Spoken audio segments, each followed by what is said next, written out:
అమ్మ బాబోయ్, ఇంత మోసమా? ప్రజలని గొర్రెలు అనుకున్నారా?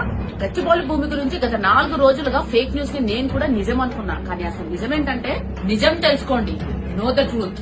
ముఖ్యంగా గచ్చిబౌలిలో ఆ భూమి హెచ్సియు భూమి కాదు, అది మొత్తం పూర్తిగా గవర్నమెంట్ భూమి. ఈ భూమిని అభివృద్ధి పనుల కోసం గవర్నమెంట్ ఉపయోగించుకోవాలని నిర్ణయించారు. కానీ కొందరు విద్యార్థులలో అనవసరమైన అలజడి సృష్టించడానికి ఈ ప్రక్రియను చెడగొడుతున్నారు. ఇంకా గవర్నమెంట్ దాదాపు 20,000 కోట్ల ప్రభుత్వ ఆస్తిని కాపాడింది. అండ్ గవర్నమెంట్ ఈ భూమిని హైదరాబాద్ అభివృద్ధి కోసం అండ్ ప్రజల మంచి కోసమే ఉపయోగిస్తోంది. ఎందుకంటే ఇలాంటి అభివృద్ధి పనులు చేయడం వల్ల హైదరాబాద్ భవిష్యత్తులో మరింత అభివృద్ధి చెందుతుంది.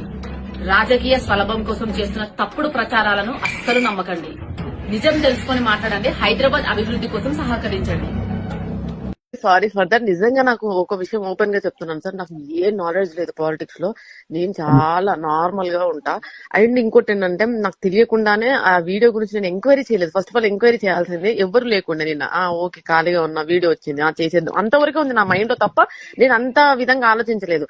అండ్ వాళ్ళకి నేను మరీ అడిగినాను, దీనివల్ల ఏమైనా ఇష్యూస్ వస్తాయా, దీనివల్ల ఏమైనా పొలిటికల్ గా నాకు ఏమైనా ప్రెషర్ ఉంటుందా, ఏమైనా మీడియా నుంచి ఏమైనా ప్రెషర్ అవుతుంది, ఏమైనా నెగిటివ్ వస్తుందా అంటే లేదమ్మా ఏది రాదు, ఇదంతా జెన్యూన్, ఇదే అని చెప్పి వాళ్ళు గట్టిగా చెప్పేసరికి నేనే ఎంక్వైరీ చేయకుండా వీడియో చేసి రిలీజ్ చేశాక నా కామెంట్ చదివాక దాని తర్వాత నేను యూట్యూబ్ లోకి వెళ్ళి హెచ్సియు గురించి అప్పుడు ఎంక్వైరీ చేస్తే నాకు ఇదంతా విషయం తెలిసింది.